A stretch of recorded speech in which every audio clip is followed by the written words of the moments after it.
sidang terbuka promosi doktor pada program Doktor Ilmu Ekonomi dengan promovendus saudara atau Bapak Ridwan Mahmudi dengan nomor NIM-nya 222141508 akan segera dimulai. Ridwan Mahmudi adalah mahasiswa program Doktor Ilmu Ekonomi dengan konsentrasi strategic management angkatan ketiga tahun 2014-2015 dan telah menempuh seluruh mata kuliah, seminar proposal, seminar hasil penelitian, dan ujian tertutup. Untuk itu, sidang dengan agenda promosi doktor pada program Doktor Ilmu Ekonomi dengan ini saya buka. Saudara Promovendus Ridwan Mahmudi, saya minta di hadapan sidang terbuka promosi doktor pada program Doktor Ilmu Ekonomi, saudara dapat mempertahankan disertasi saudara terhadap pertanyaan dan sanggahan dari para penguji. Sebelum acara ini dimulai, apakah saudara Promovendus merasa sehat dan siap untuk diuji? Mohon jujur. Siap, Prof. Dan terima kasih, Prof. Tulus, Ketua Sidang. Saya siap untuk diuji. Oke, baik. Senang mendengarnya. Silakan kepada saudara Promovendus untuk memaparkan disertasi saudara selama 15 menit. Ya, bolehlah margin positif 5 menit ya. Tapi lebih baik kalau margin negatif 5 menit. Saya persilakan. Oh, tunggu dulu. Saya persilakan dulu kepada... Oke. Saya persilakan dulu. Silakan. Ya. Izin share, Prof. Ya, oke. Silakan. Bismillahirrahmanirrahim. Assalamualaikum warahmatullahi wabarakatuh. Para penguji yang dipimpin oleh Prof. Tulus, promotor dan promotor yang selalu membimbing saya, Prof. Yuswar dan Prof. Zul, serta anggota penguji yang saya hormati.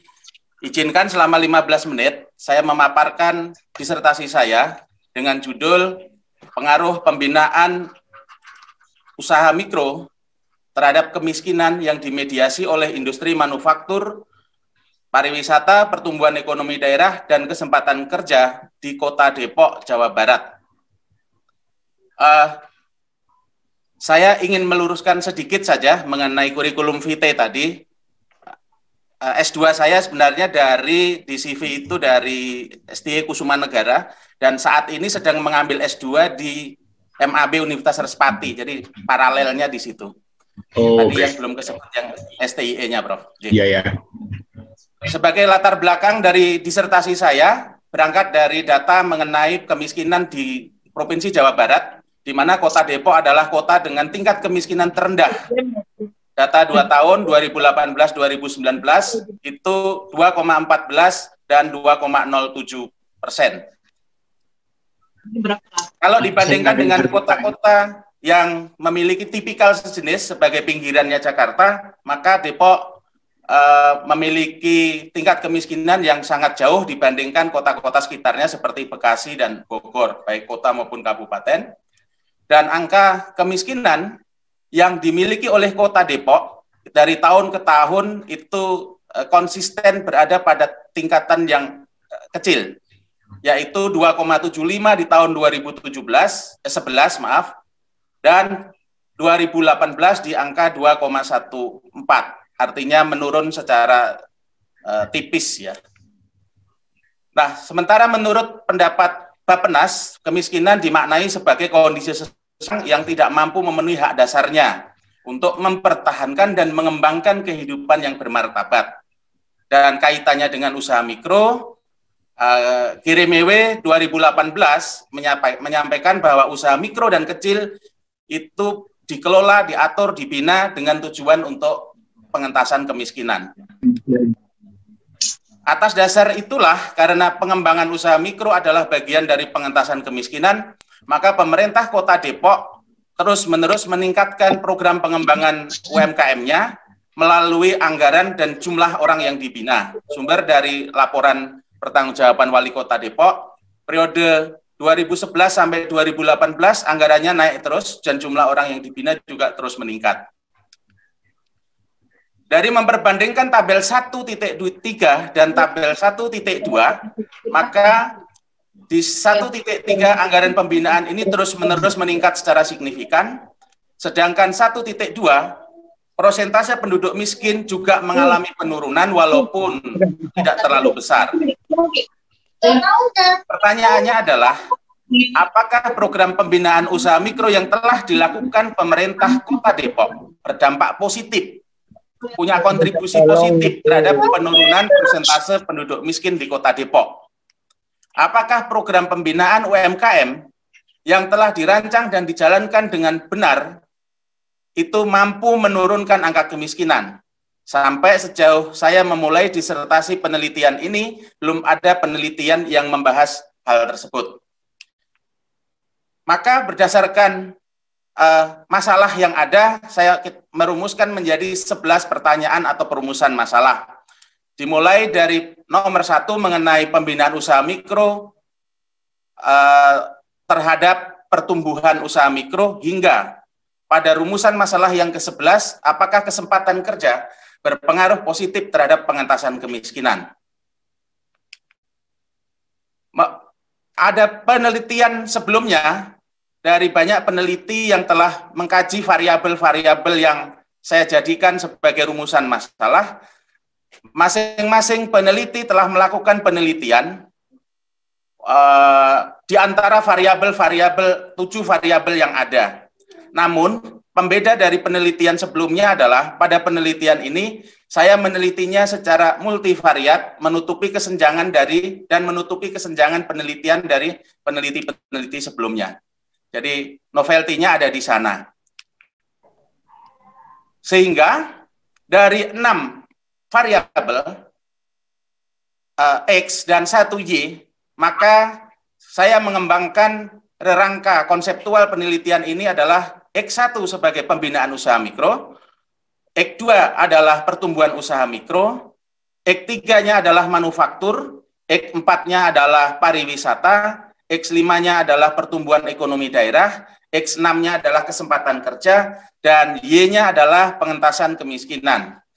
Masing-masing hubungan menciptakan hipotesis, sehingga secara total penelitian ini memiliki 11 hipotesis yang akan kami uji. Hipotesis ini dikembangkan dari penelitian-penelitian sebelumnya yang memberikan hasil baik pada hipotesis 1 sampai hipotesis 11, hasilnya adalah positif dan signifikan. Metode penelitian dalam hal pengukuran variabel penelitian untuk X1 sampai dengan X1 dan X2, sumber data kami adalah sumber data dari LKPJ Wali Kota, dengan indikator X1 adalah dana hibah yang digunakan untuk pengembangan tahun 2011 sampai 18, sedangkan pertumbuhan usaha mikro kami maknai sebagai jumlah usaha mikro yang terlayani dalam periode tersebut. Sedangkan untuk X3, X4, X5, dan X6 itu adalah dan X5 itu adalah kontribusi masing-masing variabel terhadap PDRB. Kemudian di X6-nya adalah partisipasi angkatan kerja dalam periode tersebut, dan yang terakhir adalah kemiskinan menurut angka BPS di periode 2011-2018. Data penelitian yang kami olah, kami jadikan sebagai data untuk penelitian ini adalah data sekunder dari 2011 sampai 18, 8 tahun, karena tersedia data 8 tahun, kemudian untuk memperbanyak data observasi, kami lakukan interpolasi menjadi kuartalan, sehingga jumlah N-nya adalah 32 data observasi yang tersaji sebagaimana di dalam screen. Deskripsi statistik memperlihatkan bahwa min lebih besar daripada standar deviasi, dan analisa hasil penelitiannya dari 11 hipotesis yang kami uji, hipotesis pertama adalah terbukti bahwa pertumbuhan usaha mikro berpengaruh positif terhadap pertumbuhan usaha mikro. Pembinaan berpengaruh terhadap pertumbuhan. Hipotesis kedua juga terbukti, pertumbuhan usaha mikro berpengaruh positif terhadap industri manufaktur. Hipotesis ketiga tidak terbukti bahwa pertumbuhan usaha mikro berpengaruh positif terhadap pariwisata. Hipotesis keempat juga tidak terbukti, pertumbuhan usaha mikro berpengaruh positif terhadap pertumbuhan ekonomi. Hipotesis kelima terbukti, pertumbuhan usaha mikro berpengaruh positif terhadap kesempatan kerja. Hipotesis keenam, pertumbuhan ekonomi berpengaruh positif terhadap kesempatan kerja, tidak terbukti. Hipotesis 7, 8, 9, 10, semuanya terbukti. Dan di hipotesis terakhir, hipotesis 11, kesempatan kerja berpengaruh positif terhadap pengentasan kemiskinan, tidak terbukti. Jadi dari 11 hipotesis, ada 4 hipotesis yang tidak terbukti. Selanjutnya, kami akan membahas hipotesis-hipotesis yang tidak terbukti. Adalah yang hipotesis ketiga, mengenai pengaruh pertumbuhan usaha mikro X2 terhadap pariwisata. Hasil penelitian ini tentu tidak sejalan dengan penelitian sebelumnya dari Gregorik, Fitriani, Sajilan, Batistella, yang mereka secara teoritikal dan empiris menunjukkan adanya pengaruh positif terhadap sektor pariwisata. Namun, hasil penelitian saya ini sejalan atau mengkonfirmasi penelitian yang sama yang dilakukan oleh Zakaria dan Supriyarjo tahun 2014, di mana penelitian dilakukan di infrastruktur, fasilitas pendukung, ya.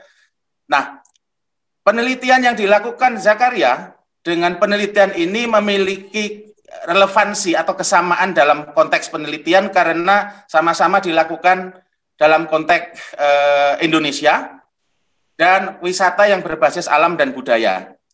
Jadi kalau kami melihat UMKM Kota Depok itu hanya bagian kecil dari komponen sediaan dalam pariwisata yang adalah akomodasi, jadi sebagian dari akomodasi saja, sedangkan atraksi wisata, transportasi, infrastruktur, fasilitas pendukung tidak dikontribusikan oleh usaha mikro. Nah, kenapa seperti itu? Karena di Depok, mayoritas usaha mikro yang dibina oleh pemerintah kota adalah wirausaha pemula dengan masa mulai berbisnis kurang dari 6 bulan, lalu masuk program pembinaan. Dan kebanyakan ibu rumah tangga. Ketika ibu rumah tangga memulai usaha, mereka berangkat dari peralatan apa yang tersedia di dapur dan keterampilan apa yang mereka miliki. Nah, sehingga karena startnya betul-betul dari keterampilan yang terbatas, peralatan yang terbatas, modal yang terbatas, kontribusinya terhadap pariwisata yang diproksikan sebagai akomodasi dan makanan minuman dalam PDRB itu tidak berpengaruh, belum menjadi pilihan. Hipotesis yang keempat, usaha mikro terhadap pertumbuhan ekonomi, tidak terbukti. Penelitian ini tidak sejalan dengan penelitian Gade, Mislimi, Singh, Muritala yang secara teori dan empiris menunjukkan adanya pengaruh. Namun, penelitian ini sejalan dengan apa yang dilakukan oleh Hapsari dan kawan-kawan di Kota Batu, Jawa Timur, di mana Hapsari melakukan penelitian pertumbuhan jumlah UMKM, usaha mikro, karena di level kota, terhadap pertumbuhan ekonomi. Penelitian ini hasilnya sama, tidak terbukti atau tidak berpengaruh, dan memiliki kesamaan karakteristik khas UMKM Indonesia dan di level kota. Juga di dalam kedua penelitian saya dengan penelitiannya Hapsari,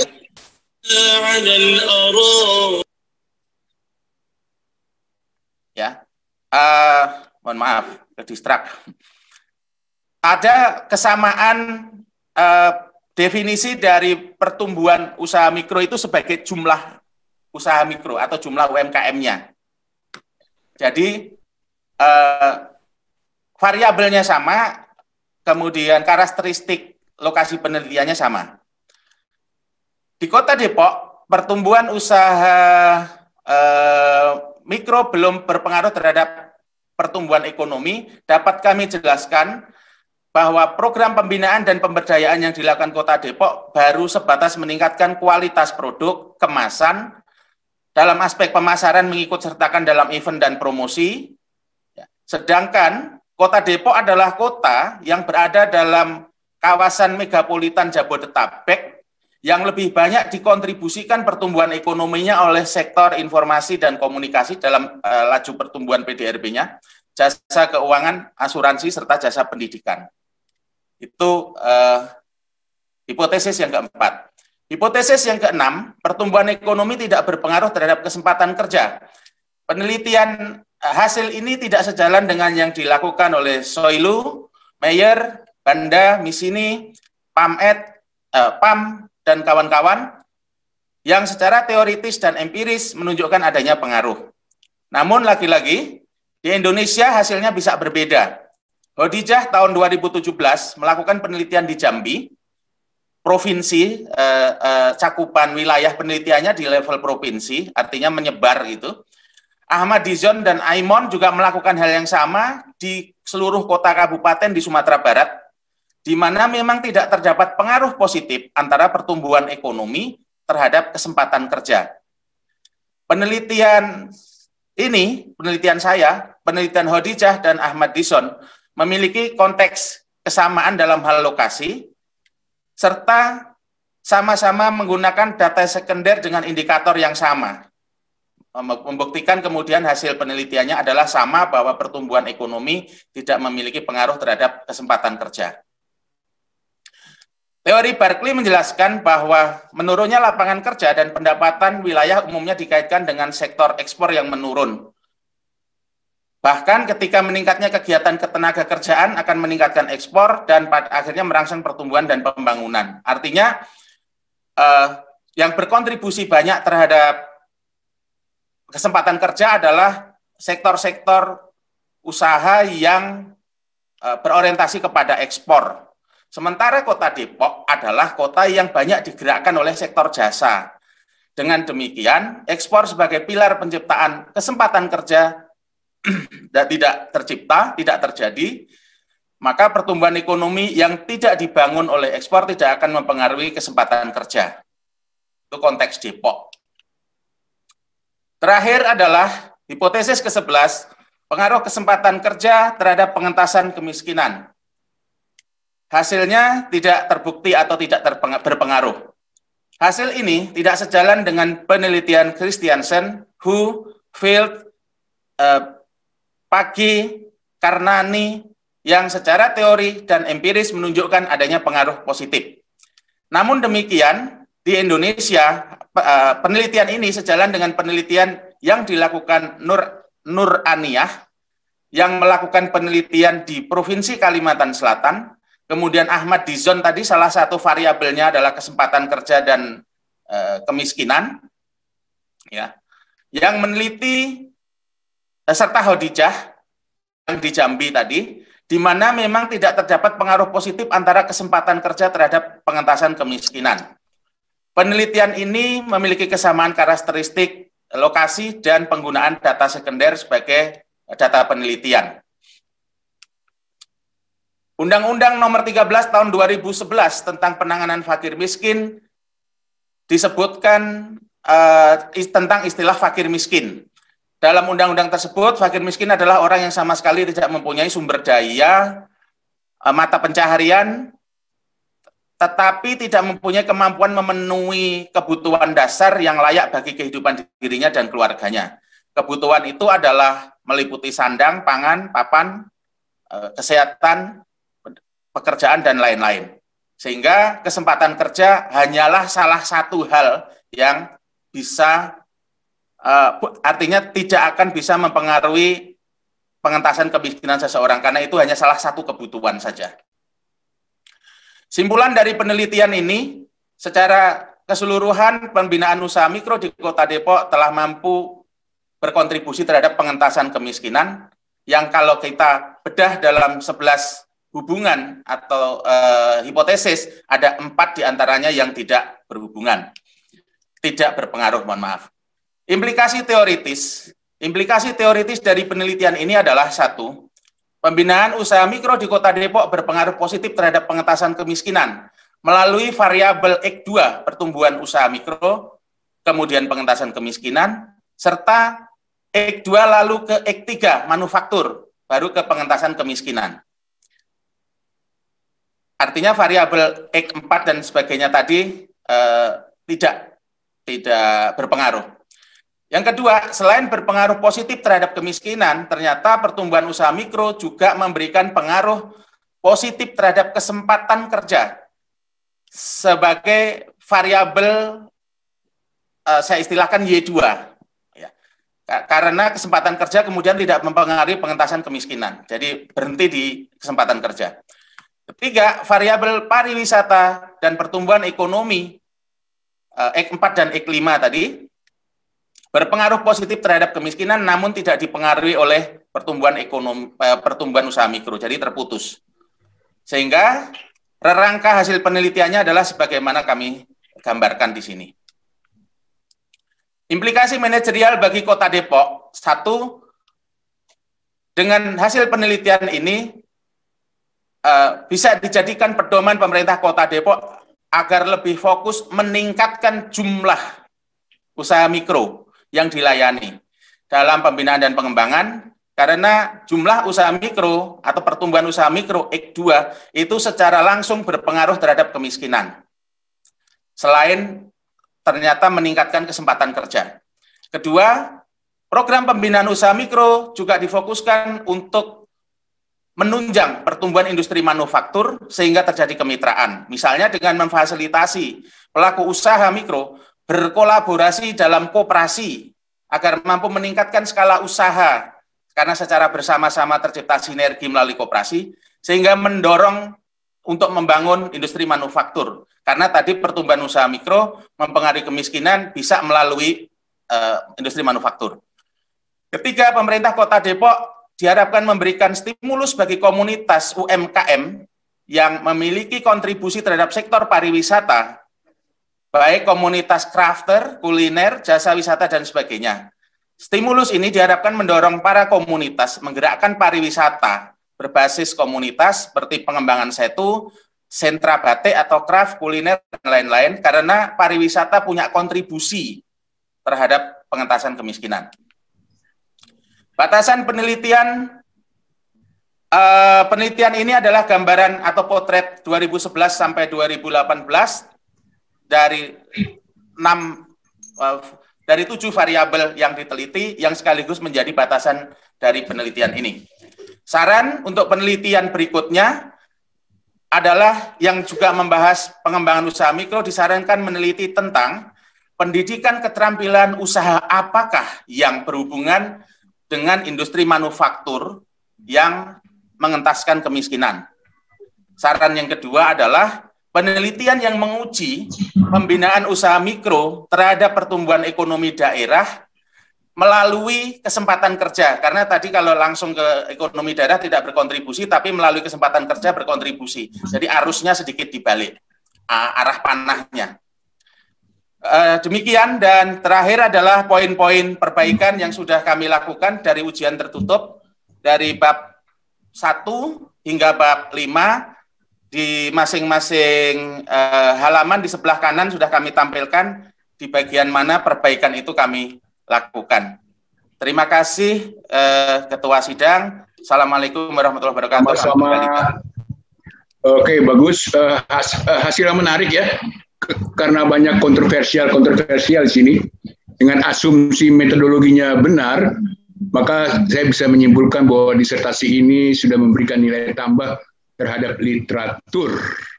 Nah, sekarang saya persilakan kepada saudara-saudari penguji untuk menyangga. Kita awali dengan Profesor Dr. Mutiara Panggabean. Silakan, Prof.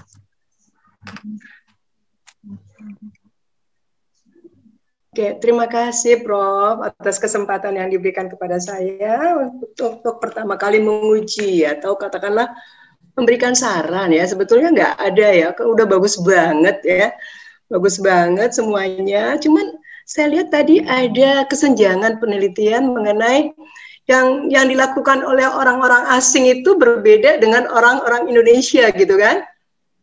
Iya. Iya kan? Ya, dan selalu kalau di Indonesia, orang Indonesia yang buat selalu mereka dukung. Nah, tentunya suatu pertanyaan ya, ada apa dengan di Amerika, kenapa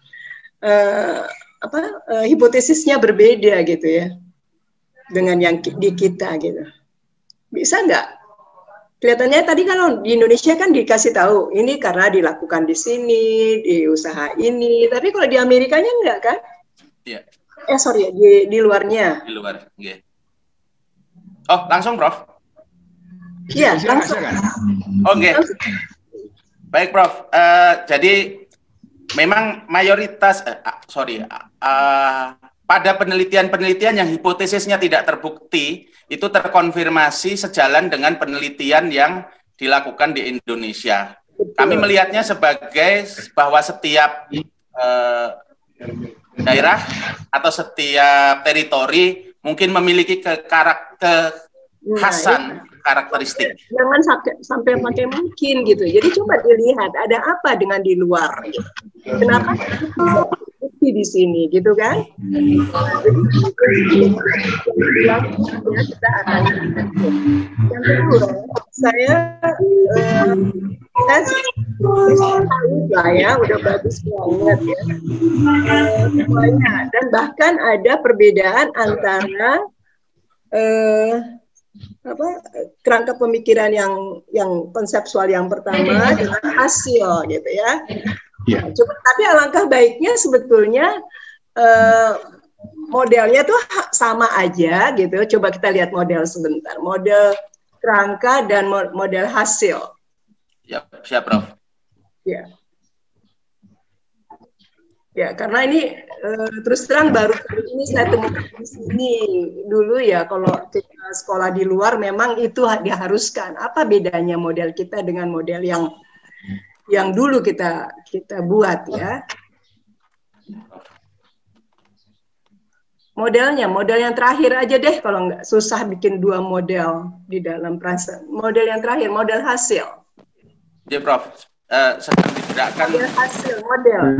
Yang diagram itu bukan? Diagram. Ya, oke. Sebentar, laptopnya belum merespon, Prof. Saya kan, modelnya itu kan begini. Terus Bapak pindahin ke sana gitu ya. Jadi alangkah baiknya dia di sini ada terbuang gitu. Nggak hanya gambar modelnya saja yang di hasil ya. Oke. Nanti sambil nunggu ya. Karena semuanya akan bertanya. Terus yang kedua tadi ya, jadi dari model ini, kemudian yang ketiga mengenai ini ya, alangkah baiknya ini kan sebetulnya para wisata itu kan masuk di sini di bawah nih, di bawahnya ya. Di bawah manufaktur awalnya ya. Kan, jadi kenapa ke sini gitu. Jadi penempatan ya, Prof ya. Iya, penempatan. Tetap di sini, tapi jadi jadi tidak berhubungan lagi dengan mana gitu kan, sehingga kita bisa membandingkannya. Oke. Tapi udah bagus banget ini, beneran. Beneran. Ibu juga waktu bikin disertasi seperti itu ya. Jadi ada model. Jadi kita punya model baru ya sekarang ya. Oke. Iya, Bro. Kemudian di saran untuk penelitian lebih lanjut. Coba lihat, dibuka. Ya, Prof. Nah, bukan. Implikasinya udah bagus banget, tapi sarannya nih, saran penelitian lebih lanjut. Nah, ya kan harusnya kan sarannya itu dari keterbatasan ya. Ya kan? Jadi keterbatasannya masih, misalnya kalau ini keterbatasannya di sini, jadi sarannya ya mengatasi keterbatasan gitu. Ya, jadi variabel-variabel apa yang tidak diteliti gitu ya, dan harus dikemukakan ini hanya perbaikan sedikit aja, dan dan tambahan variabel yang akan mempengaruhi apa tadi yang terakhir? Coba lihat di gambar. Kesempatan kerja, Prof. Ya, kesempatan kerja itu apalagi gitu ya. Jadi ya nanti kemudian juga dipikirkan mengenai kenapa tidak terbukti di Indonesia gitu. Ada apa dengan Indonesia gitu kan? Ya kita kan nggak ini, kita pengen kan itu ada pengaruhnya. Masa sih kita berusaha tapi tidak ada kesempatan kerja gitu kan? Semua kita usahakan tapi kok kesempatan kerjanya tidak bertambah gitu kan? Ya jadi ya banyak banget sih sebetulnya ya penyebab kita nggak mendapatkan kesempatan kerja ya, apalagi dalam keadaan seperti ini ya. Oke, dan ini kan ya tahun 2019 apa 2020 nih penelitian? Penelitiannya itu data 2011 sampai 2018, Prof. Oh iya, itu juga keterbatasan ya? Ya, maka di keterbatasannya itu nggak ada kan? Ada, Prof. Di keterbatasannya adalah lingkup penelitian 2011 sampai 18-nya itu. Ya, terus di sini ada nggak saran? Saran untuk memberikan menambah? Iya, di saran sih tidak kami mention pada batasan waktunya, tapi lebih kepada melihat hubungan variabelnya, lebih kepada variabelnya, Prof. Iya, tapi kan kurun waktu juga bisa menentukan ya, apakah saat ini seperti itu atau dan sebagainya ya. Jadi karena ada keterbatasan di kurun waktu juga kan? Baik, Prof. Ya. Iya, dan ada keterbatasan di Kota Depok juga kan, di kota juga ya kan? Ya. Dan ada keterbatasan di variabel penelitiannya juga gitu. Jadi kalau lihat keterbatasannya sih udah keren banget itu ya. Cuman sarannya ya, oke. Ya jadi apalagi Bapak penulis kan. Jadi apalagi penulis nge-pop, Prof. penulis gitu ya. Jadi memang perlu juga ini ya. Jangan berhenti sampai di sini karena sumbang saran Bapak untuk Depok juga udah untuk kota-kota lain juga masih sangat diharapkan ya. Jadi terima kasih sekali lagi Pak Prof Tulus, saya sudah. Terima kasih Prof Mutiara. Ya. Yang keduanya? Masih di mute Prof Tulus, masih di mute Prof Tulus. Di mute, Tulus. Masih di mute Prof Tulus. Buka Prof. Ya. Dibuka dulu. Prof Tulus, dibuka dulu. Ini terlalu beradidasi nih, terlalu beradidasi. Paling bisa ya. Oke, sekarang Oke, Prof sudah ya? Sudah, Prof. Oke, sekarang Dr. Lucy Warsinda. Wah, saya ingat belum seri Lucy.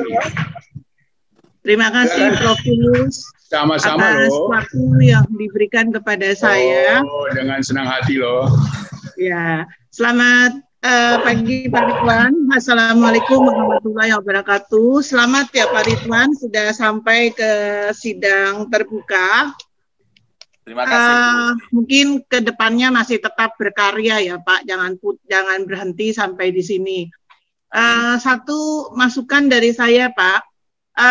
Dalam disertasi Bapak tidak menjelaskan berapa jumlah populasi dan berapa jumlah sampel yang Bapak ambil sebagai penelitian. Walaupun Bapak menggunakan data sekunder, ya sebaiknya itu Bapak kan data sekunder bisa dilihat ya dari berapa jumlah UMKM gitu ya. Jadi kita bisa cantumkan sehingga kita juga bisa sebagai bahan perbandingan. Oh ini populasinya tahun 2018 jumlahnya sekian. Itu sih masukan saya yang pertama. Yang kedua itu adalah di dalam penelitian Bapak ada beberapa hipotesis yang tidak mendukung ya. Antara lain tadi hipotesis ketiga, 4, dan 6. Saya ingin menanyakan ke Bapak, kenapa hal ini terjadi? Kok ada satu perbedaan ya, walaupun tadi Bu Mut atau Prof Mut juga menanyakan kenapa kok beda ya antara penelitian terdahulu dengan penelitian yang Bapak lakukan gitu. Di mana perbedaannya? Tadi salah satunya Bapak munculkan adalah karena mungkin karakteristiknya yang berbeda. Nah ini saya berharap mungkin di dalam jangan mungkin ya, tapi diharap dalam disertasi Bapak lebih lebih mendalam, memberikan penjelasan secara mendalam, Pak. Ya, karena kalau saya baca di disertasi ini hanya sedikit sekali, bahkan Bapak hanya menceritakan hasil penelitian orang lain, ya, lebih banyak ke arah sana.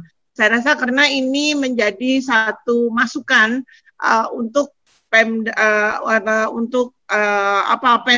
Depok ya, supaya sangat memperhatikan. Pertanyaan saya satu saja, Pak. Dalam hasil penelitian Bapak terkait dengan pertumbuhan usaha mikro, apa yang Bapak berikan kepada pemerintah daerah Depok dalam rangka peningkatan pertumbuhan usaha mikro? Apa yang Bapak berikan kepada mereka? Ya, jadi dari hasil penelitian yang Bapak lakukan ini, silakan Pak. Baik, terima kasih Ibu Dr. Lucy. Masukan Ibu sejak dari proposal sampai terbuka selalu bernas, Bu. Terima kasih. Yang pertama adalah populasi adalah para usaha mikro yang dibina, yang dibiayai dengan APBD. Sebenarnya datanya ada di depan di bab 1. Nanti akan saya ulas kembali di bab 4 mengenai data penelitian. Saya tambahkan di bab 3, Pak. Di bab 3. Maaf. Di bab 3, J. Ya. Di bab 3. Yang kedua, mengenai apa sih yang menjadi pembeda dari penelitian terdahulu di luar negeri dengan di Indonesia, saya melihat ada dua hal. Pertama adalah karena penelitian yang dilakukan ini adalah terhadap usaha mikro, Bu. Jadi pengkategorian terhadap mikro, sementara yang di luar mungkin pengkategoriannya bisa berbeda. Pengkategorian berdasarkan undang-undang adalah yang punya aset atau punya aset 50 juta dan omset 300 juta per tahun. Sementara di luar negeri bisa saja masing-masing negara punya ketentuan yang berbeda-beda. Kemudian yang poin ketiga itu adalah mengenai apa yang saya kontribusikan untuk pemerintah Kota Depok di dalam implikasi manajerial. Kami menuliskan sebagai yang pertama, Bu, adalah berfokus kepada pembinaan usaha mikro itu berfokus kepada penambahan jumlah orang yang dilayani. Jadi jumlah orang yang dilayani bukan kedalaman intervensinya atau kedalaman materi pembinaannya. Karena variabel pertumbuhan usaha mikro itu diukurnya dari jumlah orang yang dilayani. Jadi anggaran pemerintah kota diharapkan lebih, ini yang nomor 1 ini, Bu, lebih pada jumlah usaha mikro yang dilayani. Jadi mungkin satu orang cuma mendapatkan 1 atau 2 kali pembinaan, tetapi jumlah orang yang dibina itu banyak. Dari yang banyak itu ternyata lebih berkontribusi terhadap pengentasan kemiskinan. Itu menjadi implikasi manajerial yang kami sarankan kepada pemerintah Kota Depok yang pertama. Nah, kalau secara konten pembinaannya apa, kami berharap pemerintah Kota Depok lebih berfokus kepada konten pembinaan yang mendorong mereka untuk bertumbuh menjadi memperkuat industri manufaktur, misalnya dengan berkolaborasi. Jadi UKM-UKM di tingkat kecamatan, kelurahan, bahkan kalau perlu, atau berdasarkan jenis clustering usaha, itu kami sarankan didorong untuk membangun kolaborasi menjadi koperasi karena menjadi lebih kuat. Demikian, Bu. Oke. Terima kasih Pak atas jawabannya, karena penelitian ini sangat menarik ya, karena berkaitan sama UMKM ya Pak ya, karena salah satu program pemerintah adalah bagaimana memajukan UMKM kita supaya bisa survive ke depannya. Terima kasih Prof. Tulus atas waktunya. Sama-sama. Berikutnya Dr. Dita Oki Berlianti. Silakan. Terima kasih, Prof. Tulus. Sama-sama kasih. Selamat pagi, Pak Ridwan. Pagi, Bu Dita. Senang lihat Pak Ridwan sudah bisa tersenyum ya. Selamat dulu ya, Pak. Sudah masuk ke tahap terakhir nih. Senyumnya waktu proposal sama terbuka beda ya, Bu? Beda. Sekarang lebih plong ya, Pak. Gitu. Amin. Suksesnya ini bagus banget. Saya senang banget. Saya senang banget nih hasilnya luar biasa ya, luar biasa banget. Pak Ridwan, saya hanya ingin bertanya satu sama memberikan saran sih sebenarnya, nggak banyak ya. Jadi saya nih senang banget pas baca di hipotesa 11 sebenarnya. Ya, jadi kita sasarannya yang tidak didukung nih gitu, senang banget gitu loh, karena ini temuan bagus sebenarnya gitu ya Pak. Yeah. Nah Pak Ridwan, saya ingin tanya, ini menarik banget kan, Bapak udah jelasin tuh tidak sesuai sama teorinya siapa, didukung oleh teori penelitiannya siapa gitu ya, penelitiannya siapa gitu. Tadi Profmu juga katakan mungkin nanti gini Pak, maksudnya ditambahkan kalau yang dari luar gitu ya, yang tidak didukung itu Bapak jelaskan karakteristiknya tuh seperti apa gitu loh. Mereka di UMKM juga atau tidak, misalnya seperti itu. Jadi pada waktu dibaca tuh ada perbedaan antara yang tidak didukung sama yang didukung. Kalau yang didukung kan Bapak udah jelasin tuh di Kalimantan Selatan, karakteristiknya gimana kan dijelaskan. Nah kalau yang di atas tuh sepertinya lebih juga dijelaskan seperti itu sehingga bisa lihat perbedaannya. Oh pantasan aja nggak sama karena apa misalnya seperti itu ya Pak. Kemudian yang 11 nih Pak, 11 ini sebenarnya juga sama. Terus Bapak kan pakai undang-undang tuh. Ya. Kayaknya nggak nges banget gitu loh Pak kalau saya baca tuh. Jadi buktinya apa sih Pak gitu. Padahal kan Bapak data tuh banyak banget ya, di depan tuh datanya banyak banget. Bapak di sini bisa sebutkan misalnya kan ini tidak didukung itu karena hipotesanya mengatakan bahwa di sini berarti tidak terdapat pengaruh positif kesempatan kerja terhadap pengentasan kemiskinan gitu kan ya Pak? Iya Bu. Nah menarik banget kan nih. Nah sekarang harusnya ditambahin datanya di Depok itu gimana gitu loh, kejadiannya tuh seperti apa atau kondisinya seperti apa sih Pak gitu loh. Kalau di kepala saya tuh kan mikirnya berarti kalau tidak berpengaruh itu kan minimal dia pengaruhnya bukan positif tapi negatif. Jadi pemikiran saya adalah gini, kalau kesempatan kerjanya banyak, udah dibuka kesempatan kerja, ternyata yang miskin makin banyak, benar nggak Pak? Logikanya begitu? Ya. Iya kan? Karena kalau positif kan kesempatan kerja banyak, terus yang miskin makin banyak gitu. Kalau berpengaruh positif maksudnya. Kalau berpengaruh positif, kesempatan kerja banyak, pengentasan kemiskinannya meningkat, Bu. Nah, meningkat kan? Nah, sekarang kalau misalnya negatif. Kalau tidak berpengaruh itu artinya ya tidak memberikan pengaruh apa-apa terhadap pengentasan kemiskinan. Ya, paling nggak minimal kan kalau misalnya kesempatan kerjanya banyak, gitu kan ya, ternyata yang yang miskin makin banyak, benar nggak? Atau tidak malah pengentasan kemiskinannya makin kecil gitu kan sebenarnya, makin rendah kan? Kalau tidak punya pengaruh ya tidak mempengaruhi apapun Bu. Iya. Iya, maksudnya kalau tidak berpengaruh positif kan artinya kan seperti itu ya Pak. Maksudnya supaya logika nanti kita berpikir untuk bisa menjelaskan. Nah, sekarang dijelaskan di Depok ini gitu. Maksudnya persentase yang kan di undang-undang dikatakan ya kalau yang miskin itu kan namanya pekerjaan itu kan hanya sebagian kecil yang bisa mempengaruhi gitu kan ya Pak kalau nggak salah ya di undang-undang ya.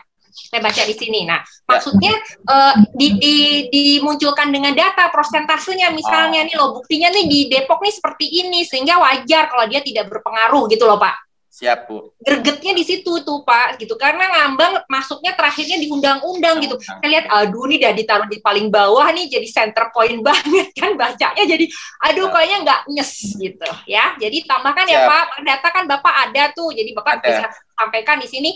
Nah ini buktinya di Depok seperti ini nih gitu loh. Jadi wajar gitu ya kalau memang penelitian Bapak itu hasilnya tidak didukung. Dapat poin Bu. Bisa kan ya? Bapak punya kan datanya kan yang untuk dimasukkan ke sini kan ya. Nah kalau menurut Bapak sendiri, ini kan karena ini tidak didukung, otomatis kan Bapak harus mengimplikasikan dong gitu ya secara manajerial. Kira-kira apa sih implikasi Bapak? Karena nggak muncul loh Pak, saya nggak lihat di implikasi manajerialnya, udah jalur paling bawah nggak muncul lagi, kayaknya gitu ya Pak? Kelihatannya nggak ada di implikasi ya? Iya, betul. Jadi cuma karena tidak terkait dengan pembinaan usaha mikronya memang tidak saya munculin, Bu Dita. Tetapi di dalam Depok itu punya namanya kartu Depok Sejahtera. Hasil pilkada kemarin ya.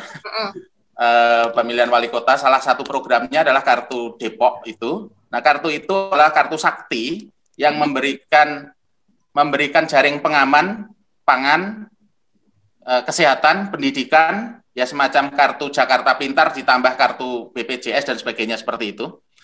Sehingga secara manajerial sebenarnya itu yang harus dilakukan implementasinya secara sungguh-sungguh dan masif, Bu. Karena jaring pengaman itu yang akan menyelamatkan orang supaya tidak turun lebih jauh dalam hal kemiskinannya. Sana. Jadi implementasi dari program wali kota, karena berbicaranya manajerial kan berarti yang akan datang ya Bu Dita ya. Iya, betul sarannya kan seperti itu kan untuk Kota Depoknya kan berarti kan. Nah, itu ditambahkan Pak gitu loh. Jadi nyambung dengan hasil yang Bapak dapatkan di terakhir, hipotesa terakhir loh Pak. Itu biasanya center point tuh. Pertama sama terakhir biasanya seperti itu kan. Nah, ini jadi nggak greget aja gitu ya. Tolong ya Pak biar lebih bagus lagi disertasinya. Siap. Oke. Terima kasih Pak Tulus. Sama-sama. Sekarang berikutnya Dr. Baktiar Usman, silakan. Pak Ridwan, itu ya, di screen-nya ditutup aja kali ya. Oh, baik. Supaya enak sidangnya. Siap. Ya. Pertama ya Pak Ridwan, selamat ya. Bapak sudah sampai pada sidang terbuka promosi, insya Allah satu jam ke depan sudah bisa menggunakan gelar doktor ya insya Allah. Amin. Saya memang termasuk yang paling rewel di antara kesimpulan, tapi sekarang sudah diperbaiki bahasanya, sudah enak dilihat ya. Iya, sudah mulai enak. Ya, tapi begini Pak ya, di satu sisi saya cukup senang lihat hasilnya bahwa usaha kecil menurunkan kemiskinan ya Pak ya. Ya. Tapi di sisi lain ini cukup menyedihkan juga. Usaha kecil itu tidak menimbulkan pertumbuhan ekonomi gitu ya. Jadi bagi bangsa ada atau tidak ada mereka itu nggak penting gitu katanya Pak ya. Jadi sebenarnya begini Pak, implikasinya. Bapak membuktikan lagi satu hal penting bahwa negeri ini sebenarnya negeri sosialis secara ideologi ya. Tapi secara ekonomi itu sangat kapitalis ini Pak sebenarnya ya. Sangat kapitalis sekali ya. Ada 4 orang yang bisa menguasai kekayaan negara melebihi 100 juta orang ya. Ada 300 menguasai aset produktif nasional sekitar 56%, cuma 300 orang. Sekarang Bapak membuktikan lagi bahwa perusahaan kecil itu walaupun setumbuh apapun tidak menimbulkan pertumbuhan ekonomi. Jadi pertumbuhan ekonomi itu ditentukan usaha besar ya sebenarnya itu. Ya. Tapi masih ada enaknya ya bahwa pertumbuhan ekonomi bisa usaha kecil masih bisa mengentaskan kemiskinan ya, masih agak gembira sedikit di situ, masih ada manfaatnya. Jadi sebenarnya Pak Ridwan, ke depan ini riset Bapak ini cukup mengkhawatirkan sebenarnya ya, karena semakin ke depan kapitalis itu semakin berkembang. Digitalisasi itu kan sebenarnya simbol kapitalis itu Pak sebenarnya. Jadi digitalisasi sekarang ini bisa dikatakan sudah merambah sampai usaha kecil ini. Bahkan sekarang ada biro jodoh digital ya, sampai biro jodoh digital pun ada sekarang. Jangankan yang lain ya. Nah, sekarang yang saya mau tanya kepada Bapak,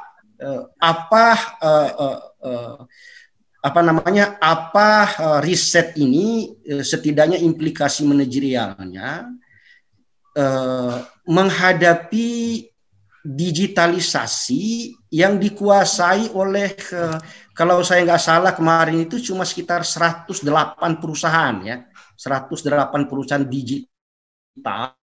Saya yang menguasai bisnis besar sampai pada biro jodoh kecil-kecil pun dikuasai sama dia, gitu ya. Nah, sekarang apa implikasi Bapak, saran Bapak ke pemerintah Depok agar pembinaan usaha kecil ini bisa juga masuk pada wilayah ini, sehingga dia punya fungsi dua. Satu, fungsi sebagai pengentas kemiskinan, satu sebagai pencipta pertumbuhan. Kalau tidak ada yang kedua, ini celaka benar, Pak. Ya, jadi artinya bagi negara ada atau enggak ada nggak penting gitu, karena tidak menimbulkan pertumbuhan ekonomi. Cuma bisa kalau kemiskinan bisa lewat zakat juga bisa kok, Pak, gitu ya. Tapi harus bisa menciptakan pertumbuhan ekonomi. Saya minta komentar Bapak ya, silakan Pak. Baik, Pak Bahtiar, tadi disampaikan Pak bahasanya tadi itu ya? Paling rewel ya. Paling rewel gitu. Tapi kalau nggak direweli mungkin bentuk hasil disertasi saya masih acak adul juga, Pak. Jadi terima kasih sekali, Pak. Ya, digitalisasi bagi saya sesuatu yang tidak bisa dilawan, Pak. Karena ini orang kecenderungannya hidup ingin makin enak, makin mudah, dan digitalisasi adalah salah satu jalan yang bahasa saya bukan lagi pilihan, tapi sebuah keharusan sejarah, siapapun pelaku usahanya. Bank sekarang banyak menutup kantor cabang, kemudian saya baru gemes membaca berita kemarin, Pak Bahtiar, kalau Bapak berbicara kapitalisme dan sosialisme, ini jiwa aktivis saya zaman S1 keluar, Pak. Jadi kemarin mendapat berita menghadapi PPKM darurat, kartu prakerja digelontorkan lagi 10 triliun. Yang paling untung siapa? Penyedia konten, Pak. Bukan para penganggur. Karena itu banyak konten-konten yang bisa dibaca, dipelajari di YouTube secara gratis. Gitu. Jadi digitalisasi sebuah keharusan, ya. Nah, sebagai sebuah program, apa yang harus dilakukan supaya tidak hanya menjadi objek para UKM ini adalah mendorong para penyedia konten-konten lokal yang berpihak kepada UMKM untuk membangun kekuatan bersama. Sebuah contoh, ada namanya, kalau saya sebut merek, pasarsedekah.com. Itu kemarin teman-teman komunitas di Depok, pemerintah Kota Depok bekerjasama dengan mereka untuk memasarkan produk UMKM pada hari pada ulang tahun Depok kalau tidak salah ya, di tahun ini ya. Ada bazar ya, bazar online. Nah, platform-platform seperti itu itulah yang harus didukung menjadi sebuah kebijakan pemerintah, Pak. Platform yang memfasilitasi UKM. Tetapi memang faktanya banyak sekali marketplace atau digital marketing yang menjadikan Indonesia sebagai pasar.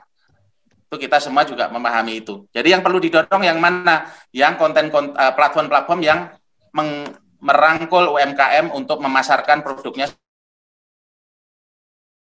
Tapi masukan itu pakai menggunakan bahasa ilmu ya, bukan bahasa politik ya. Kalau bahasa politik itu takut semua orang sakit hati kan. Kalau bahasa ilmu itu sakit hati yang penting benar, nggak apa-apa gitu ya. Jadi kalau bahasa politik itu boleh salah, yang penting jangan sampai orang lagi sakit hati ya. Kalau bahasa ilmu itu yang penting benar biar orang lain sakit hati gitu ya, untuk kemajuan ke depan. Jadi masukkan di implikasinya, tapi bahasanya yang tegas Pak ya, bahwa bahasa keilmuan ya Pak, tentang digitalisasi di masa depan. Saya kira itu. Terima kasih Prof. Tulus, saya kembali. Sama-sama. Terakhir dari penguji dari luar, Profesor Dr. Masyud Zulhaq. Saya persilakan. Ya, terima kasih, Prof. Sama-sama. Pertama-tama selamat ya, Pak Ridwan Mahmudi. Siap, Prof. Sudah sampai ke ini ya, ke ujian terbuka atau sering itu publikasi ini kan, publikasi terhadap masyarakat ilmiah bahwa ada calon doktor yang punya konsep baru gitu. Saya ingin mengklirkan dulu supaya enak jalannya. Ya, kemarin di tertutup sudah saya beritahu. Pak Ridwan, saya ingin pertanyaan saja. Penelitian Bapak ini kan sebab musabab kan gitu. Ya. Ya, pengaruh itu terjadi itu kan begitu ya. Mana? Ya. Betul. Ya, Bro. Oh, jadi kualitas analisis deskriptif ya. Ya. Yang jadi pertanyaan saya supaya kita fokus, pembinaan itu mempunyai masalah kan? Ya kan? Karena pengaruh pembinaan. Karena kalau nggak ada masalah nggak perlu kita bahas. Ada masalah nggak? Gitu. Ini prinsip dasar dulu. Supaya saya masuk yang enak nanti. Ya. Ya gimana masalahnya adalah pembinaan. Ya. Masalahnya ada, Prof. Masalahnya adalah pembinaan yang selama ini dilakukan belum pernah atau tidak pernah diuji apakah mencapai tujuan yang secara teoritis tadi. Saya setuju itu. Jadi berarti kita udah sama, pengaruh pembinaan dan pengembang usaha itu ada masalah. Ya, itu sama pendapat saya kan. Nah, saya mengkelirkan aja. Kalau dia tidak berpengaruh, ya berarti dia tidak punya masalah kan? Ya, setuju kan? Yang punya masalah, ya kalau tidak berpengaruh. Pengaruhnya ada nggak? Walaupun dalam teori ekonomi itu pengaruh sekecil apapun ada pengaruh. Ada nggak? Gitu. Jadi tidak signifikan. Ya, itu kita clearkan. Jadi yang berpengaruh ada 4. Yang bikin masalah itu ada 4. Iya kan? Betul kan, Pak? Ya, Bro. Dari 7 itu, dari 3 itu tidak punya masalah. Karena tidak, kecuali kalau dia negatif, beda lagi. Ya, Bro. Nah, saya sependapat. Ini supaya clear kan, bahwa ada 4 hipotesis terbukti membuat permasalahan terhadap terhadap kemiskinan dan itu yang dimediasi oleh industri manufaktur. Ya, jadi pembinaan pengembang itu 4 masalah yang terdiri apa-apa tadi itu yang jadi perlu dielaborasi dan di kita akselerasi. Ya, nah sebelum ke sana itu, pertama masukan, ini masukan, nggak perlu ditanggapi, masukan saja. Kita udah clear itu tadi. Bahwa sebelumnya Pak Mahmudi sudah saya sarankan supaya Anda bisa menjas bahwa dalam pembinaan itu telah terjadi itu terhadap pembinaan usaha mikro itu terhadap kemiskinan, harus saya kan katakan kemarin, coba secara parsial pengaruh pembinaan itu, jadi sebelum dibina ya gambarkan saja, nanti diuji kan, gambarkan saja 10 pembinaan, sebelumnya berapa, sesudahnya berapa. Itu soalnya kalau nanti Pak Mahmudi langsung saja tidak tergambar benar nih pembinaan itu punya masalah gitu ya. Ini ya tambahan saya saja secara parsial aja, presentasi.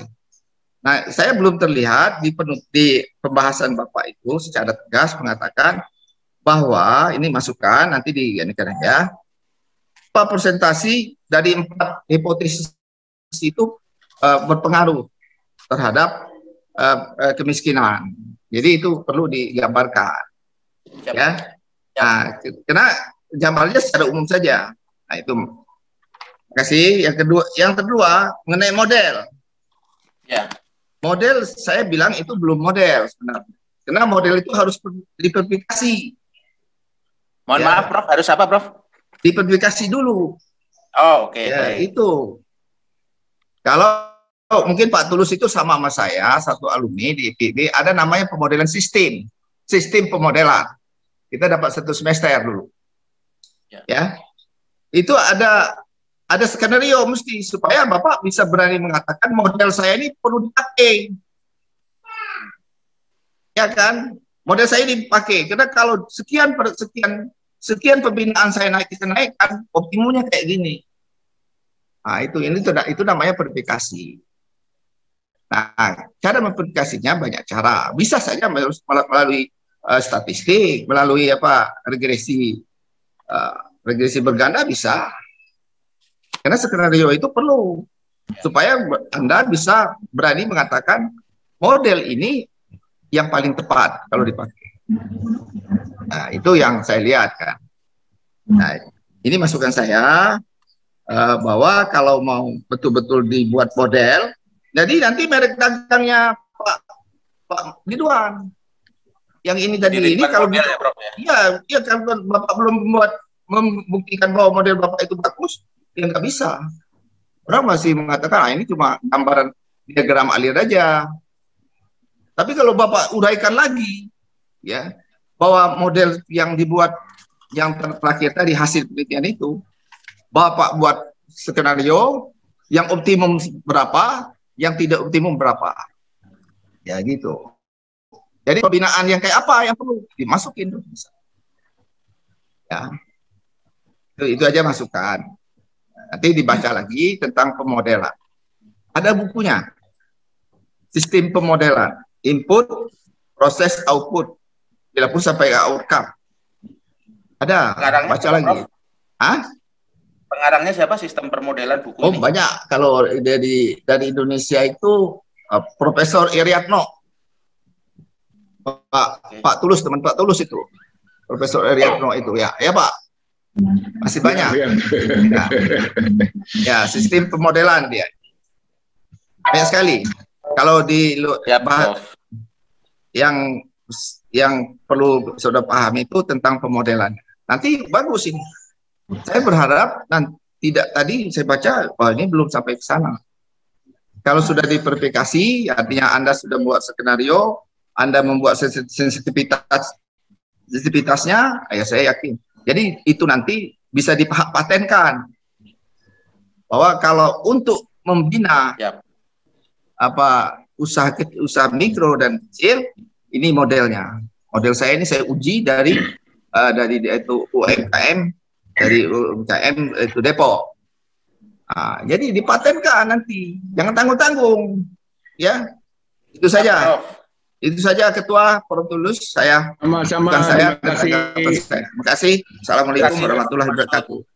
Sekarang kita masuk ke fase yang lebih ringan, karena sekarang pertanyaan akan datang dari promotor maupun kopromotor ya, jadi pasti lebih ringan lah ya, orang udah dibimbing kok. Pertama dari kopromotor, Profesor Dr. Zulkifli Husin. Saya persilakan, Prof. Terima kasih Prof. Tulus. Sama-sama loh. Ya. Pak Ridwan, selamat akhirnya sampai juga ke ujung. Ya. Dan selamat hasilnya juga jauh lebih bagus daripada di proposal, hasil dan tertutup. Ya, saya lihat improvement luar biasa. Ini tentu terima kasih kepada Prof. Mutiara, Bu Dita, Bu Lucy, Pak Baktiar, kontribusinya banyak sehingga improvement daripada disertasi Bapak itu adalah hasil daripada masukan-masukan daripada beliau-beliau ini. Ya, begitu juga Prof. Mansur Haq. Hari ini ditambah lagi, mudah-mudahan sebelum final daripada disertasi ini, Bapak menambah lagi supaya lebih menggigit disertasinya, ya, apa yang disarankan Bu Dita dan Pak Mansur Haq, sehingga ini benar-benar bisa diterapkan untuk paling tidak di Kota Depok. Sekali lagi Pak Ridwan, selamat. Akhirnya sampai juga kan, yang Bapak tidak sabar sama ini, akhirnya ya alhamdulillah. Oke, terima kasih Prof. Tulus. Oh, itu yang saya maksud, lebih ringan nih pastinya. Dan terakhir untuk promotornya. Nah, ini promotor terutama nih mesti lebih ringan lagi ya. Saya persilakan Profesor Dr. Yuswar Jainul Basri.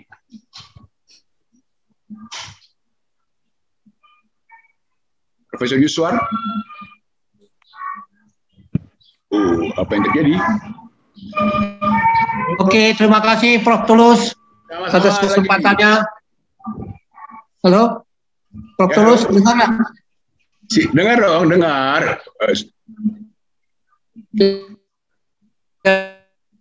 Oh, ini sedikit ini gangguan koneksi. Sama kepada Bapak Ridwan Mahmudi, ya, Pak Ridwan, dengar nggak Pak Ridwan? Siap, Prof. Selamat ya, sudah melalui berkali-kali pertemuan ya. Siap, Prof. Terima kasih. Dan juga diajukan oleh usulan-usulan dari berbagai penguji ya, terutama kepada Ibu Profesor Dr. Mutiara, kemudian Ibu Dr. kemudian Bapak Dr. Bastian Usman dan Profesor Dr. Masudul Haq. Semuanya usulan-usulan ini sangat bagus ya untuk perbaikan finalisasi dari disertasi Pak Ridwan ya. Tadi sudah dicatat semuanya Pak Ridwan? Pak Ridwan? Sudah, Prof. Sudah dicatat enggak itu tadi usulan-usulan yang semuanya yang baik untuk supaya nanti disertasi ini memang benar-benar bisa dipergunakan ataupun menjadi masukan ataupun menjadi referensi bagi penulis-penulis yang akan datang ataupun penyusun disertasi yang akan datang. Saya pikir Pak Ridwan ini adalah konsultan dari UMKM di Depok. Jadi sebenarnya beliau ini menguasai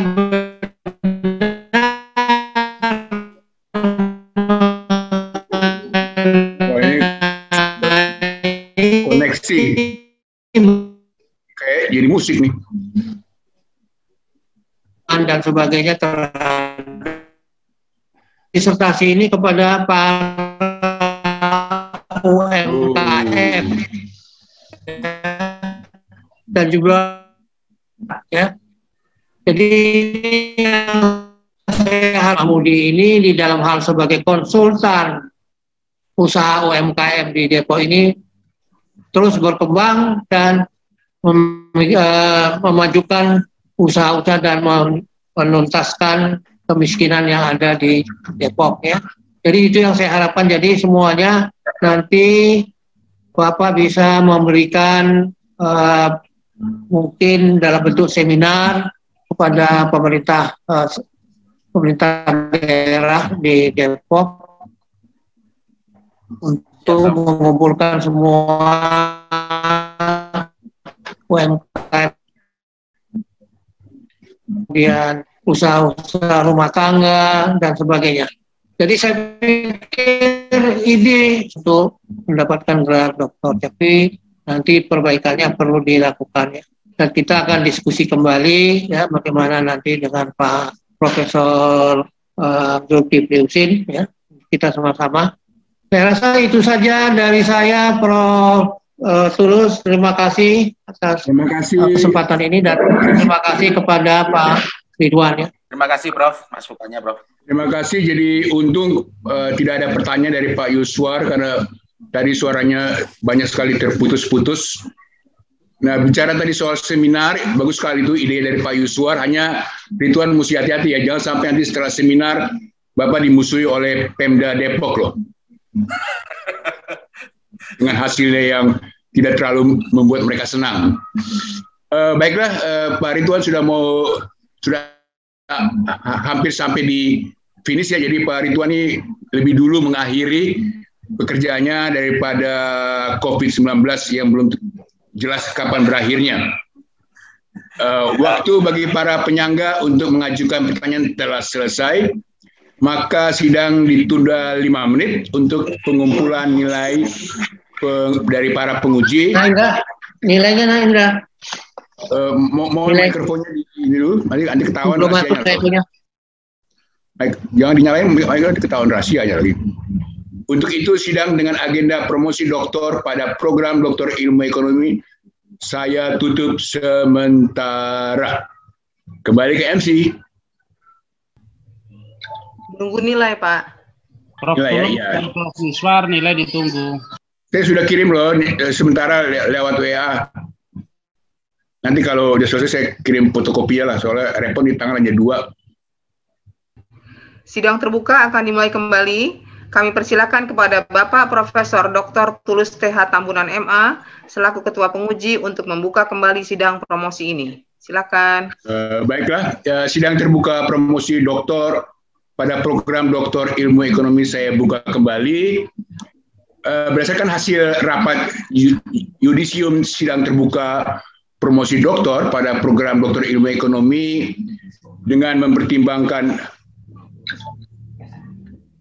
prestasi, ketekunan, ketelitian, dan kesungguhan serta semangat promovendus dalam menjalankan proses pendidikan, maka dengan ini diputuskan Saudara Ridwan Mahmudi dinyatakan lulus dengan predikat sangat memuaskan.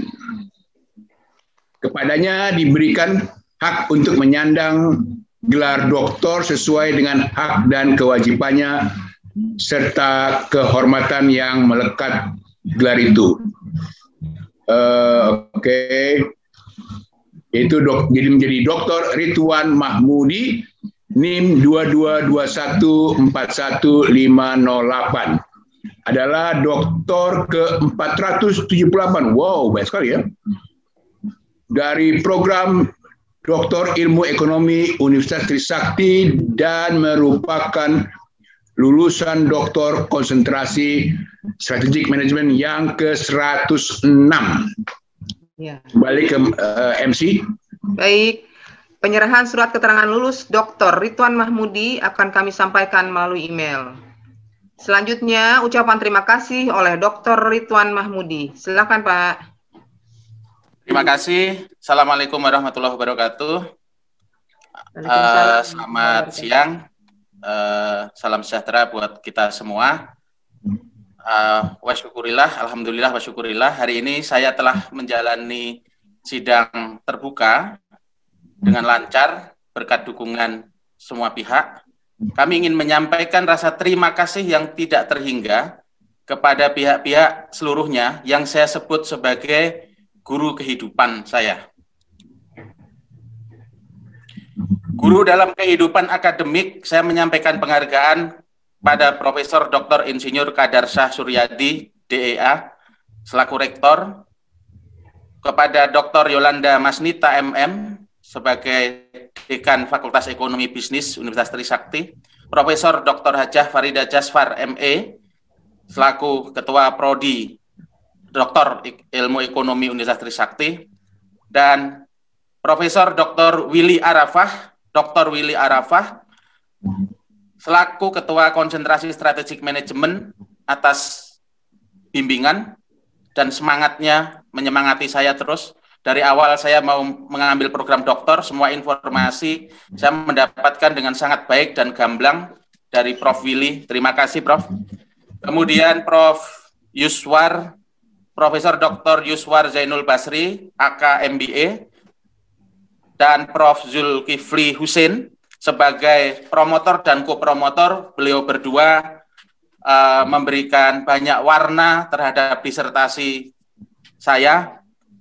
Prof. Zul, setiap kali saya mengajak diskusi tentang UMKM, semangatnya usianya menjadi seperti usia 30 kembali, Prof.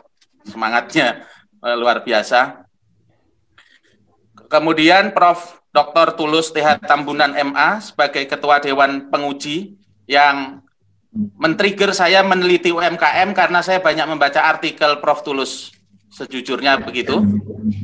Kemudian Profesor Dr. Mutiara, SPME, Dr. Dita Oki Berlianti MM, Dr. Lucy Warsindah MM, Dr. Bahtiar Usman MM, serta Profesor Dr. Mashhud Zulhaq MM selaku penguji yang telah merubah proposal saya, hasil penelitian saya dari sesuatu yang tidak menggigit menjadi lebih kelihatan bentuknya dan lebih baik.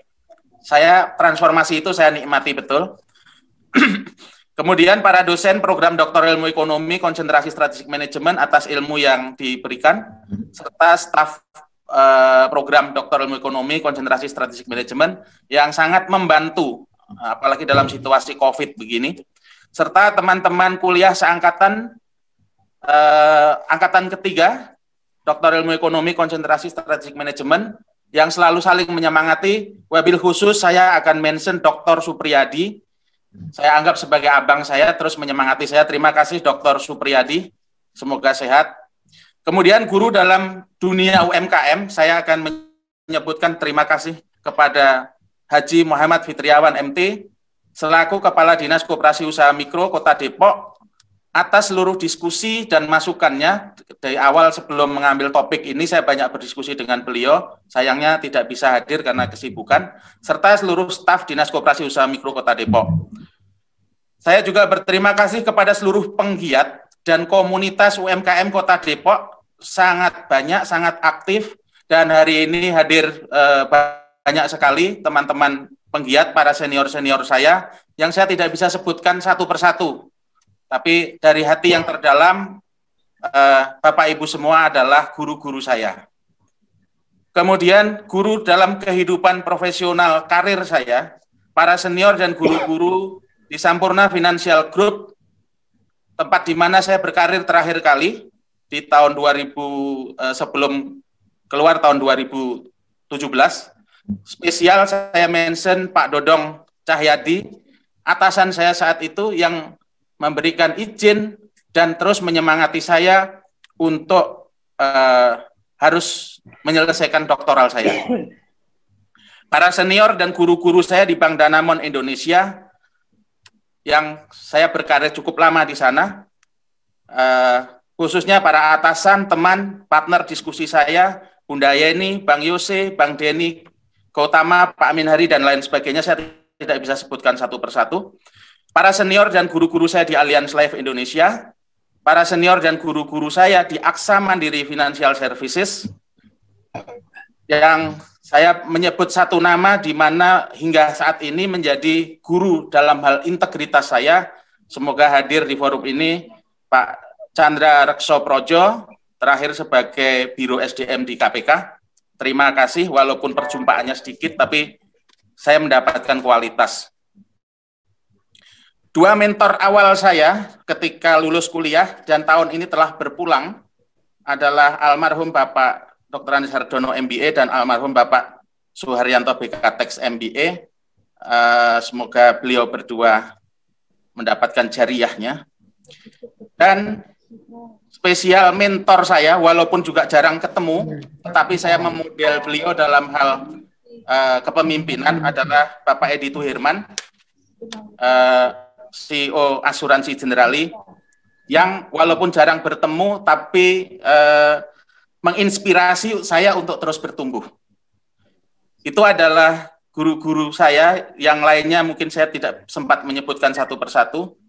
Melampaui di atas semua guru-guru di atas, ini adalah gurunya guru,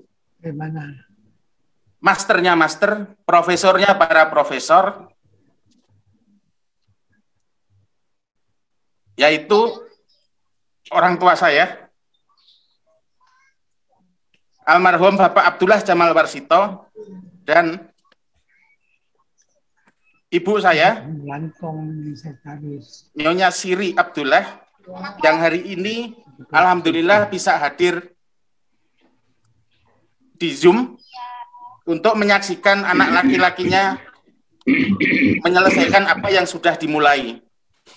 Kami dididik untuk menghargai adab dan pengetahuan, sehingga bagi orang tua kami, bagi ibu kami, bapak kami, dalam keadaan apapun, dalam keterbatasan apapun, pendidikan adalah warisan terbaik itu mereka kobarkan bagi kami, yang selalu mereka berikan. Suryadi, kemudian banyak sekali, saya tidak bisa sebutkan satu persatu. Para tetangga saya, Pak Budi, semoga menjadi kebaikan buat Bapak Ibu sekalian. Dan terima kasih kepercayaan gelar doktor disematkan oleh Universitas Trisakti kepada saya akan menjaga amanah ini dengan baik, Prof. Assalamualaikum warahmatullahi wabarakatuh. Salam sehat buat kita semua. Terima kasih Pak Ridwan. Hadirin yang kami hormati, sidang terbuka promosi program Doktor Ilmu Ekonomi dengan Promovendus Dr. Ridwan Mahmudi, NIM 222141508 telah selesai. Kami mohon kepada Bapak Profesor Dr. Tulus TH Tambunan MA selaku Ketua Penguji untuk menutup jalannya sidang. Baiklah, terima kasih MC. Bapak Ibu sekalian, rekan-rekan semuanya, juga Ridwan, sidang dengan agenda promosi telah selesai. Dan dengan ini saya tutup. Terima kasih Prof. Tullius. Dengan demikian, sidang ujian terbuka dengan acara promosi Dr. Ridwan Mahmudi telah selesai. Atas perhatian dan kehadirannya kami sampaikan terima kasih. Assalamualaikum warahmatullahi wabarakatuh. Waalaikumsalam. Selamat ya Pak Ridwan. Selamat Pak Ridwan. Selamat Pak Ridwan. Assalamualaikum Pak Ridwan. Selamat Pak Ridwan. Selamat Pak Ridwan. Sukses ya. Terima kasih banyak. Mantap. Selamat Om Ridwan. Banyak penggemarnya Pak Ridwan. Selamat Pak Ridwan. Terima kasih. Selamat Pak Ridwan. Terima kasih Pak Indra, Pak RT saya. Semuanya hadir. Terima kasih. Selamat ya Pak Ridwan. Selamat. Terima kasih. Mohon bimbingan selalu, Prof. Ibunda tuh. Ya. Terima kasih. Selamat ya Om. Terima kasih Mas Firdi. Selamat ya, Rem. Semoga barokah. Selamat Pak Terima kasih Pak D. G. On live ya Pak Ridwan. Ya Prof. Terima kasih Prof. Coach Ridwan dari IPMI Depok. Terima kasih. Ibunya hadir. Selamat Coach. Salam buat teman-teman IPMI. Ya, terima kasih supportnya. Ya. Terima kasih. Selamat Ridwan. Ya. Mas Suryadi, matur nuwun. Sama-sama, mudah-mudahan barokah untuk pengembangan ekonomi umat. Suryadi. Jawa Depok mengucapkan terima kasih juga. Selamat Mas Prof, Mas Dokter. Semoga ilmunya bermanfaat. Amin. Terima kasih Ibu. Terima kasih Ibunya Prof. hadir Pak dari Solo. Gimana Prof? Ibu dari kampung hadir nggak? Ada Prof. Nilainya bagus. Ya. Amin. Selamat Bu ya. Ridwan sudah selesai. Ya. Amin, makasih. Oke. Makasih teman-teman. Kita live ya. Selamat ya Mas Ridwan juga keluarga. Terima kasih ya. Mas Darwin. Terima kasih. Sukses Mas Ridwan. Mas Isna ini dari Pati, Masya Allah. Pati ya? Cilacap. Cilacap. Oh iya Cilacap. Oke. Pak D Solikin, matur nuwun.